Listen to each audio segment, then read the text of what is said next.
പ്രിയപ്പെട്ട വിദ്യാർത്ഥികളെ, ഇന്ന് നമ്മൾ നടത്താൻ പോകുന്നത് പ്രസ്താവനാ ചോദ്യങ്ങളും ചേരുംപടി ചേർക്കൽ തുടങ്ങിയ ടൈപ്പ് ചോദ്യങ്ങൾ ഉൾപ്പെടുത്തിയിട്ടുള്ള ഒരു മോക്ക് ടെസ്റ്റാണ്. 10 ചോദ്യങ്ങളാണ് ഉൾപ്പെടുത്തിയിട്ടുള്ളത്. 10ാം ക്ലാസ്സിലെ സോഷ്യൽ സയൻസിലെ ബ്രിട്ടീഷ് ചൂഷണവും നിലനിൽപ്പും ഈ ചാപ്റ്ററാണ് നമ്മൾ സെലക്ട് ചെയ്തിട്ടുള്ളത്. 10 ചോദ്യങ്ങളാണുള്ളത്. 10 ചോദ്യങ്ങൾക്കും ഉത്തരം നൽകാൻ ശ്രമിക്കുക. വീഡിയോ പോസ്റ്റ് ചെയ്ത് ആൻസർ കണ്ടെത്താൻ ശ്രമിക്കുക. നിങ്ങളുടെ മാർക്ക് കമൻറ്റ് ചെയ്യാൻ മറക്കരുത്. നമുക്ക് ചോദ്യങ്ങളിലേക്ക് കടക്കാം. ഒന്നാമത്തെ ചോദ്യം, വാണിജ്യവൽക്കരണത്തിൻ്റെ ഭാഗമായി ഇന്ത്യൻ കൃഷിയിടങ്ങളിൽ യൂറോപ്പിനായി കൃഷി ചെയ്ത വിളകളും അവ കൃഷി ചെയ്ത പ്രദേശങ്ങളും ചേരുംപടി ചേർത്തെഴുതുക. അവിടെ കാർഷിക വിളകളും അവ കൃഷി ചെയ്ത പ്രദേശങ്ങളും നൽകിയിട്ടുണ്ട്. വീഡിയോ പോസ് ചെയ്ത് നിങ്ങളുടെ കറക്റ്റായിട്ടുള്ള ആൻസറിലേക്ക് എത്തിച്ചേരുക. നീലം, ഗോതമ്പ്, പരുത്തി, കരിമ്പ് ഇവയാണ് കൃഷി വിളകളായിട്ട് നൽകിയിട്ടുള്ളത്. നിങ്ങളുടെ കറക്റ്റ് ആൻസറിലേക്ക് എത്തിച്ചേർന്നു എന്ന് വിചാരിക്കുന്നു. ഉത്തരം എന്ന് പറയുന്നത് രണ്ടാമത്തെ ഓപ്ഷനായിട്ടുള്ള A2, B4, C3, D1 ഇവയാണ് കറക്റ്റായിട്ടുള്ള ആൻസർ. എ എന്ന് പറയുന്നത് നീലം, അത് ബംഗാൾ, ബീഹാർ പ്രദേശങ്ങളിലും, ബി ഗോതമ്പ് പഞ്ചാബിലും, പരുത്തി മഹാരാഷ്ട്ര, പഞ്ചാബ് എന്നിവിടങ്ങളിലും, കരിമ്പ് ഉത്തർപ്രദേശിലുമാണ്. അപ്പോൾ കറക്റ്റായിട്ടുള്ള ആൻസർ രണ്ടാമത്തെ ഓപ്ഷനാണ്. അടുത്ത ചോദ്യം, ചേരുംപടി ചേർക്കുക. William Logan, Raman Nambi, Curzon പ്രഭു, മംഗൾ പാണ്ഡെ, കുറിച്യ കലാപം, മലബാർ മാനുവൽ, ഒന്നാം സ്വാതന്ത്ര്യ സമരം, ബംഗാൾ വിഭജനം. കറക്റ്റായിട്ടുള്ള ആൻസറിലേക്ക് എത്തിച്ചേരുക. വീഡിയോ പോസ്റ്റ് ചെയ്ത്. ഉത്തരമായിട്ട് വരുന്നത് ഒന്നാമത്തെ ഓപ്ഷനാണ്. A2, B1, C4, D3. ഒന്നാമത്തെ വില്യൻ ലോഗൻ എന്ന് പറയുന്നത് മലബാർ മാനുവലാണ്. രാമൻ നമ്പി കുറിച്യ കലാപം, കഴ്സൺ പ്രഭു ബംഗാൾ വിഭജനവുമായിട്ട് ബന്ധപ്പെട്ട്, മംഗൾ പാണ്ഡെ ഒന്നാം സ്വാതന്ത്ര്യ സമരം. അടുത്ത ചോദ്യത്തിലേക്ക് പോകാം. അടുത്ത ചോദ്യം, ബ്രിട്ടീഷ് ചൂഷണത്തിനിരയായ ഗോത്ര ജനതയുടെ ചെറുത്തുനിൽപ്പാണ് കുറിച്യ കലാപം. കുറിച്യ ജനതയെ കലാപത്തിലേക്ക് നയിച്ച സാഹചര്യങ്ങളിൽ പെടാത്തത് ഏത്? ഓപ്ഷൻസിൽ ഏത് പ്രസ്താവനയാണ് കുറിച്യ കലാപത്തിലേക്ക് കുറിച്യ ജനതയെ നയിച്ചതിൽ പെടാത്തത്?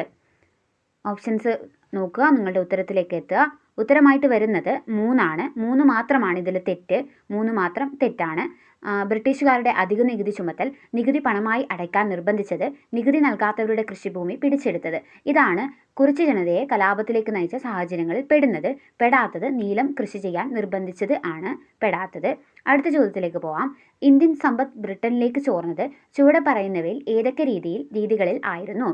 ഒന്നാമത്തെ ഓപ്ഷൻ, ഇന്ത്യയിലെ ബ്രിട്ടീഷ് ഉദ്യോഗസ്ഥർക്ക് നൽകുന്ന ശമ്പളവും പെൻഷനും, ഇന്ത്യയിൽ നിന്ന് പിരിച്ചെടുക്കുന്ന നികുതി, ഇന്ത്യയിൽ അസംസ്കൃത വസ്തുക്കളുടെ ഇറക്കുമതി, ഇന്ത്യയിൽ ബ്രിട്ടീഷ് ഉൽപ്പന്നങ്ങൾ വിറ്റഴിക്കുക വഴി അവർക്ക് ലഭിച്ച ലാഭം. ഇതിലേതാണ് ഇന്ത്യയിലെ സമ്പത്ത് ബ്രിട്ടനിലേക്ക് ചോർന്നതിൽ പെടുന്നത്? ഉത്തരമായിട്ട് വരുന്നത് രണ്ടാമത്തെ ഓപ്ഷനാണ്. 1, 2, 4 എന്നിവയാണ് കറക്റ്റായിട്ട് വരുന്നത്.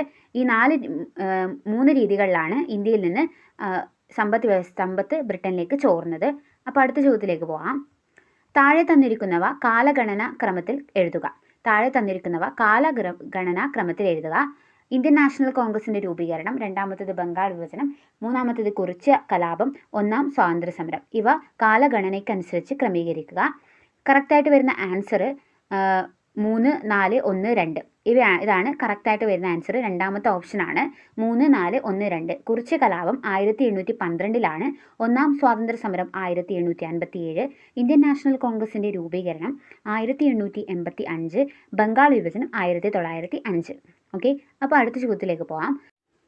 അടുത്ത ചോദ്യം, 1905 ബംഗാൾ വിഭജനത്തിനെതിരെ ആരംഭിച്ച സമരത്തിൻ്റെ പ്രധാന രീതികളിൽ ഉൾപ്പെടാത്തവ ചുവടെ പറയുന്നവയിൽ ഏതെല്ലാമാണ്?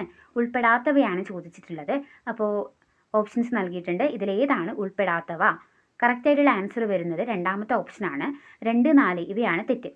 ഇന്ത്യയിൽ നിന്നുള്ള അസംസ്കൃത വസ്തുക്കളുടെ കയറ്റുമതി, ഇന്ത്യയിൽ ബ്രിട്ടീഷ് ഉൽപ്പന്നങ്ങളുടെ വിറ്റഴിക്കൽ ഇവയാണ് ഇതിൽ ഉൾപ്പെടാത്തവ. ബാക്കിയുള്ള ബ്രിട്ടീഷ് ഉൽപ്പന്നങ്ങളുടെ ബഹിഷ്കരണം, തദ്ദേശീയ വസ്തുക്കളുടെ ഉപയോഗം ഇതാണ് പ്രധാനമായിട്ടും ബംഗാൾ വിഭജനത്തിനെതിരെ ആരംഭിച്ച സമരത്തിലെ പ്രധാന രീതികൾ. സ്വദേശി പ്രസ്ഥാനവുമൊക്കെ വളർന്നു വന്ന കാലഘട്ടമായിരുന്നു.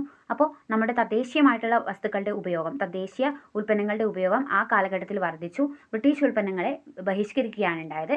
അപ്പോൾ കറക്റ്റായിട്ടുള്ള ആൻസർ വരുന്നത് രണ്ടാമത്തെ ഓപ്ഷനാണ്. അടുത്ത ചോദ്യം, ബ്രിട്ടീഷ് ഭരണകാലത്തെ ഗ്രാമീണ വ്യവസായങ്ങളും അവയുടെ തകർച്ചയ്ക്കിടയാക്കിയിട്ടുള്ള കാരണങ്ങളും ചുവടെ നൽകുന്നു. അവ തമ്മിൽ ചേരുംപടി ചേർക്കുക.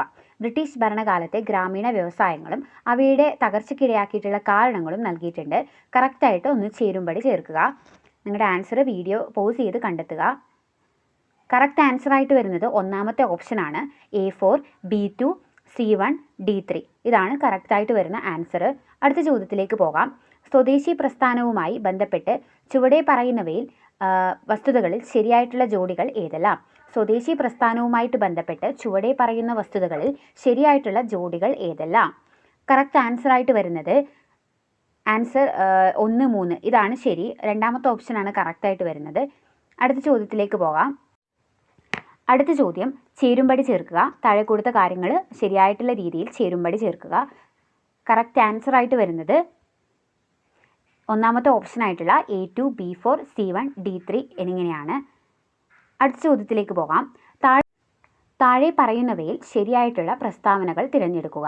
ഒന്നാമത്തെ പ്രസ്താവന, പഴശ്ശി കലാപത്തിൻ്റെ ഒന്നാം ഘട്ടം നടന്നത് 1795 മുതൽ 1800 വരെയായിരുന്നു. രണ്ടാമത്തെ പ്രസ്താവന, ബ്രിട്ടീഷുകാരുടെ തെറ്റായ നികുതി നയമായിരുന്നു ഒന്നാം പഴശ്ശി കലാപത്തിൻ്റെ പ്രാഥമിക കാരണം.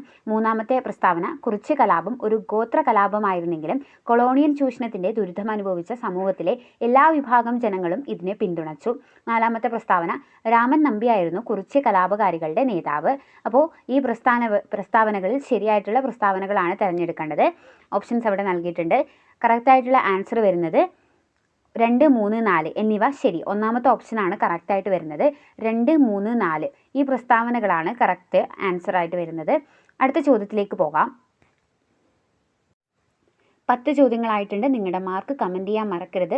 വീഡിയോ ഇഷ്ടപ്പെട്ടാൽ സബ്സ്ക്രൈബ് ചെയ്യാനും മറക്കരുത്. ഹെൽപ്ഫുൾ ആണെങ്കിൽ തുടർന്നും ഇതുപോലുള്ള വീഡിയോകൾക്കായിട്ട് ഞങ്ങളുടെ ചാനൽ തീർച്ചയായിട്ടും സബ്സ്ക്രൈബ് ചെയ്യുക. നമുക്ക് അടുത്ത വീഡിയോയിൽ കാണാം. അതുവരേക്കും ബൈ.